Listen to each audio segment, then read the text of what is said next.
नमस्कार साथियों, मेरा नाम है आर.के. सिंह। संस्कृति आईएएस यूट्यूब प्लेटफॉर्म पर आप सभी का स्वागत है। आज के अपने इस एपिसोड में हम जिस टॉपिक की चर्चा करने वाले हैं वो टॉपिक है आर्टिफिशियल ब्लड। और ब्लड के बारे में तो आप सभी जानते हैं कि ये हमारे लिए कितना महत्वपूर्ण होता है और ख़ास तौर पे मेडिकल इमरजेंसी के दौरान जो ब्लड है, इसकी जो नीड है वो बहुत ही महत्वपूर्ण हो जाती है। और इसी नीड को ध्यान में रखते हुए वैज्ञानिकों की एक खास टीम ने आर्टिफिशियल जो ब्लड है उसका आविष्कार किया है। तो इसी वैज्ञानिक क्रांति की आज हम चर्चा करने वाले हैं। इसमें कई सारे विषय हैं, जैसे कि आखिर ये आर्टिफिशियल जो ब्लड है क्या, इसकी विशेषता क्या है, क्या इंसानी जो खून है उससे बेहतर होगा ये आर्टिफिशियल ब्लड, ये कितना मददगार साबित हो सकता है हम इंसानों के लिए, हमारी ज़रूरत के हिसाब से ये कितना महत्वपूर्ण हो सकता है और इसकी आने वाले समय में क्या दशा दिशा होगी, इसके सामने क्या कोई चुनौती भी है। ऐसे बहुत सारे अहम सवाल हैं जिन पर आज हम बात करने वाले हैं। तो चलिए देखते हैं कि आखिर जो आर्टिफिशियल ब्लड है इसका जो आविष्कार हुआ है ये क्यों चर्चा में है। एक न्यूज़ लेते हैं और उसी न्यूज़ आर्टिकल के आधार पर आज का जो टॉपिक है इसका हम विश्लेषण करेंगे। तो देखिए, न्यूज़ है, जापान में आर्टिफिशियल ब्लड का आविष्कार हुआ है। इससे इमरजेंसी, जब आपात जैसी स्थिति होती है तो उस स्थिति में जो मरीज हैं, जो भी ज़रूरतमंद हैं, जो ब्लड की जिन्हें नीड होती है, उनकी मदद की जा सकती है। तो इसी के बारे में डिटेल समझानेंगे। वैज्ञानिकों के संदर्भ में देखें तो वैज्ञानिकों ने एक बड़ी जो सफलता है वो हासिल करते हुए जो आर्टिफिशियल जो ब्लड है, यानी कि जो कृत्रिम रक्त है, उसका आविष्कार कर लिया है। और ये जो रक्त है ये क्या है कि जो ह्यूमन, जो हम सबका जो शरीर होता है उसमें जो प्रवाहित होने वाला जो ब्लड है उससे अलग होगा। ये न केवल असली जो इंसानी खून है उसका विकल्प बन सकता है, बल्कि कई सारे ऐसे अलग अलग जो मामले होते हैं उनमें इंसानी खून से भी बेहतर साबित हो सकता है। ये सबसे महत्वपूर्ण बात है इस वैज्ञानिक क्रांति वाले खोज की।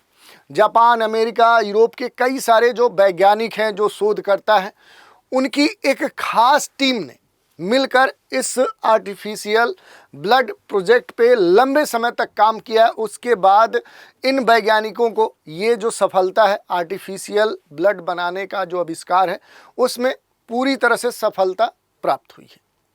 इसमें अगर हम बात करेंगे तो जापान का देखें तो जापान की जो नारा मेडिकल जो यूनिवर्सिटी है उसमें प्रोफेसर हैं हिरोमी सकाई, और उनकी खास टीम ने मिलकर ये जो आर्टिफिशियल ब्लड है, यानी कि इन्हीं के नेतृत्व में ये जो कृत्रिम रक्त है, इसे बनाने का प्रयास किया गया। इसमें सभी जो ब्लड टाइप्स हैं, आप जानते होंगे ब्लड जो ग्रुप्स होते हैं, type A, B, A B, O, इन सभी ग्रुप्स वाले जो ब्लड वाले जो लोग हैं, उनसे जुड़े हुए जो मरीज हैं, उन मरीजों में जो ट्रांसफ्यूजन है उसके रूप में इस आर्टिफिशियल ब्लड का इस्तेमाल किया जा सकता है।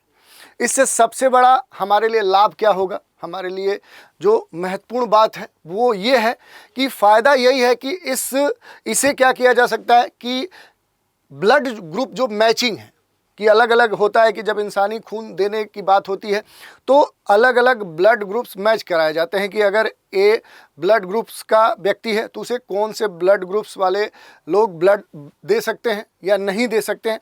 तो वो जो मैचिंग है वो अब मैचिंग करने की जो नीड है वो इस आर्टिफिशियल ब्लड के संदर्भ में ज़रूरत नहीं पड़ेगी। ये सबसे खास बात है।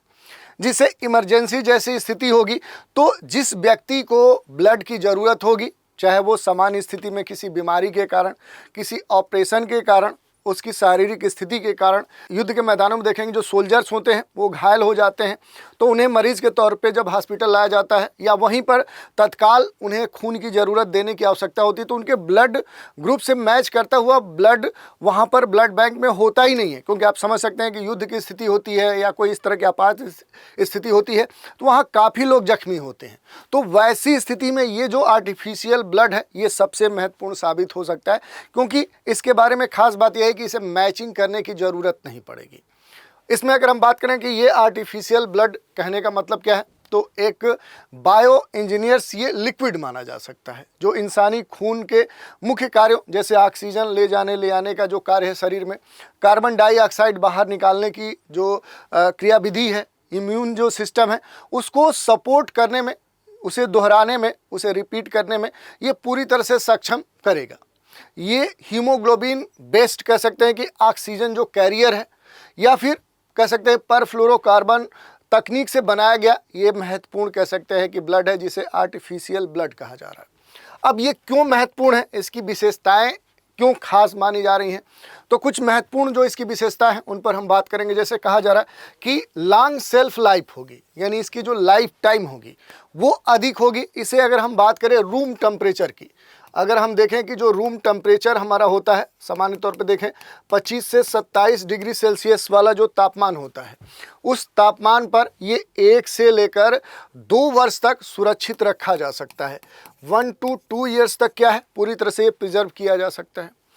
ये जो आर्टिफिशियल ब्लड है ये पूरी तरह से क्या है, वायरस फ्री है, यानी कि वायरस संक्रमित नहीं है, और बड़े ही सिक्योर तरीके का है, सुरक्षित है। इसमें इन्फेक्शन की बात करें, अगर हम संक्रमण की बात करें तो संक्रमण होने की जो संभावना है वो काफ़ी कम है। यहाँ पर अगर देखेंगे तो इससे इन्फेक्शन पैदा करने वाले जो वायरल हैं, जो बैक्टीरियल एजेंट हैं वो नहीं होते हैं, जिससे क्या है कि संक्रमण का जो खतरा है वो खतरा क्या हो जाता है कि पूरी तरह से समाप्त हो जाता है। इस कारण से ये खास है। सबसे जो महत्वपूर्ण बात है यूनिवर्सल इस्तेमाल की, कि ये सभी ब्लड ग्रुप वाले जो मरीज हैं, जो भी नीडी व्यक्ति हैं, उनको दिया जा सकता है, यानी कि ये क्या है, सभी के लिए है।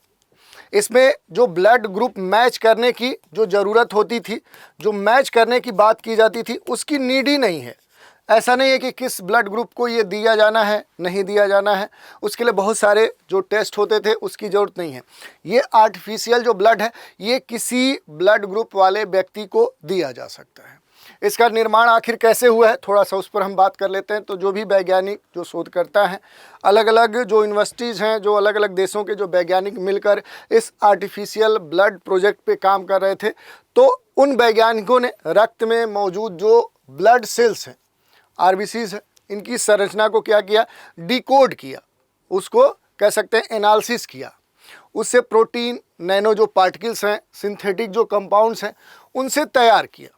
और ये जो ब्लड है ये शरीर में ऑक्सीजन पहुंचाने में पूरी तरह से सक्षम है। इसका जो जीवन काल है असली ब्लड से भी ज़्यादा होता है, और इसे फ्रीज किया जा सकता है, प्रिजर्व किया जा सकता है, संरक्षित किया जा सकता है, जिससे इसकी जो लाइफ है वो 1 साल से भी अधिक हो जाती है। जबकि असली खून देखेंगे तो कुछ ही हफ्तों में ख़राब होने लगता है, उसे संरक्षित नहीं किया जा सकता है। थोड़ा सा कंपेरिजन कर लेते हैं, जो इंसानी खून है हम सभी का जो रियल ब्लड होता है, और अब इस तरह का जो आर्टिफिशियल ब्लड है, दोनों के बीच में एक कंपैरिजन हम देखते हैं। जैसे अगर इनके संग्रह की बात करें कि कब तक रखा जा सकता है, तो ये रक्तदान पर निर्भर है कि कब दिया गया है, ब्लड डोनेट कब किया गया है, उस पर निर्भर करता है। और ये क्या है कि लैब में तैयार है, ये देने पर निर्भर नहीं है। वैज्ञानिकों के द्वारा ये जो भी शोधकर्ता है, जो भी इसके एक्सपर्ट होंगे, वो इसे लैब में तैयार करेंगे। अगर संरक्षण की बात करें कि कितने समय तक ये सुरक्षित रखा जा सकता है, तो ये सामान्य बात है कि जो इंसानी खून है उसे लगभग 30 से 40 दिनों तक क्या किया जा सकता है कि प्रिजर्व किया जा सकता है। लेकिन आर्टिफिशियल ब्लड को 1 साल से अधिक, और ये कहा जा रहा है कि ये 2 वर्षों तक सुरक्षित रखा जा सकता है। अगर संक्रमण की बात करें, इन्फेक्शन की बात करें, तो जो इंसानी खून है उसके संक्रमित होने की संभावना काफ़ी अधिक होती है। लेकिन ये जो आर्टिफिशियल ब्लड होगा, इंसानी खून की तुलना में इसके संक्रमित होने की संभावना बहुत ही कम होगी। अगर ब्लड ग्रुप की बात करें तो ए बी ओ अलग अलग जो ग्रुप्स होते हैं, उन ग्रुप्स के, और उसमें भी RH फैक्टर प्लस फैक्टर, ये अलग बात है। तो इसमें क्या होगा कि ये यूनिवर्सल है, ये किसी भी ब्लड ग्रुप वाले व्यक्ति को दिया जा सकता है। इसमें कोई भी इस तरह का ग्रुप मैच करने की आवश्यकता नहीं है। उपलब्धता की बात करें तो जो इंसानी खून होता है, आप सभी जानते हैं कि ब्लड बैंक पे जो भी ब्लड रखे जाते हैं उनकी जो मात्रा है वो काफ़ी सीमित होती है। लेकिन अगर लैब या आर्टिफिशियल जो ब्लड है इसकी बात करें तो भारी मात्रा में क्या किया जा सकता है कि तैयार किया जा सकता है, ज़रूरत के हिसाब से तैयार किया जा सकता है। दूसरी बात, जहां ज़रूरत है वहां के हिसाब से तैयार किया जा सकता है। तो इस कारण से क्या है कि कई मामले में जो इंसानी खून है उससे काफ़ी बेहतर माना जा सकता है। क्या है यहाँ पर आर्टिफिशियल ब्लड। अभी तक अगर इसके संदर्भ में प्रोग्रेस की बात करें तो इसी वर्ष 2025 में जो आर्टिफिशियल ब्लड है, इस पर क्लिनिकल जो ट्रायल है वो शुरू हो चुका है, जिनमें देखें तो लगभग 100 से लेकर 400 मिलीलीटर जो आर्टिफिशियल ब्लड है वो अलग अलग स्तर पे, ट्रायल के स्तर पे दिया गया है। और इसके जो रिजल्ट आए हैं वो पूरी तरह से पॉजिटिव आए हैं, सकारात्मक प्रभाव देखने को मिले हैं। कोई भी इस तरह का गंभीर जो साइड इफेक्ट है वो नहीं देखने को मिला है। ऑक्सीजन की क्षमता, प्रवाह पूरी तरह से सटीक पाई गई है। शुरुआती जानवरों में टेस्टिंग की गई है और इसके जो रिजल्ट आए हैं वो पॉजिटिव आए हैं। और इंसानों पर की गई टेस्टिंग में देखें तो थोड़ा बहुत कुछ प्रॉब्लम है, उसको अब आने वाले समय में दूर कर दिया जाएगा। और ये जो शोध है, ये शोध एक आशा की किरण जगाता है। मेडिकल सिस्टम में ये कहा जा रहा है कि आने वाले 4-5 वर्षों में क्या होगा कि इसका जो इस्तेमाल है वो आम हो जाएगा और सब तक आसानी से सुलभ भी हो सकता है। तो इस तरह की बातें कही गई हैं। अब यहाँ पर अगर हम बात करेंगे तो आर्टिफिशियल जो ब्लड है, इसकी जो ज़रूरत है वो कितनी महत्वपूर्ण है। तो देखिए, दुनिया भर में देखेंगे, भारत के संदर्भ में खास तौर पर देखें जहाँ पर जनसंख्या अधिक है, बीमारियों का प्रभाव अधिक है, कई सारे क्षेत्र तो देखेंगे तो तनावग्रस्त हैं, जैसे आतंकवादी या इस तरह के जो भी कह सकते हैं कि अलग अलग जो गुटवादी है, ऐसे क्षेत्रों में क्या है कि बड़े स्तर पे क्या होता है कि कुछ घटनाएं हो जाती हैं, विस्फोटक घटनाएं की जाती हैं, तो उसमें बहुत सारे लोग जख्मी हो जाते हैं। बीमारियों का प्रभाव काफ़ी अधिक है भारत में, तो ऑपरेशन होते हैं, उस दौरान भी लोगों को, मरीजों को क्या होता है कि खून की ज़रूरत होती है। तो एक भारी कमी है, दुनिया ही नहीं भारत में भी देखें तो ब्लड की भारी कमी है।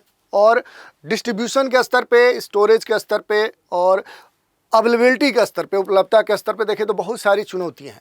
और ये कहाँ पर देखने को मिलता है, खास तौर पे दुर्गम क्षेत्रों में जाएंगे, पर्वतीय पहाड़ी क्षेत्रों में जाएंगे, छोटे ग्रामीण क्षेत्रों में जाएंगे, पिछड़े क्षेत्रों में जाएंगे, छोटे शहरों में जाएंगे, तो वहाँ पर या फिर युद्धग्रस्त जो क्षेत्र हैं, प्राकृतिक आपदा वाले जो क्षेत्र हैं, जहाँ पर देखें जो ब्लड है, ब्लड को ट्रांसपोर्ट करना, वहाँ पर स्टोर करना, वहाँ पर पहुँचाना एक बड़ा दुरूह और कह सकते हैं कि गंभीर वर्क है। तो उन क्षेत्रों के लिए देखें तो ये जो नया आर्टिफिशियल जो ब्लड है, ये एक क्रांतिकारी बदलाव ला सकता है, उनकी ज़रूरतों को पूरा कर सकता है। तो इसकी जो ज़रूरत है वो हम सभी के लिए काफ़ी महत्वपूर्ण है। क्या फ़ायदा हो सकता है, तो यही बात है कि फ़ायदे की अगर हम बात करेंगे तो ये जो ब्लड है ये पूरी तरह से क्या है, वायरस फ्री है, तो मेडिकल जगत के लिए एक क्रांतिकारी खोज साबित हो सकता है।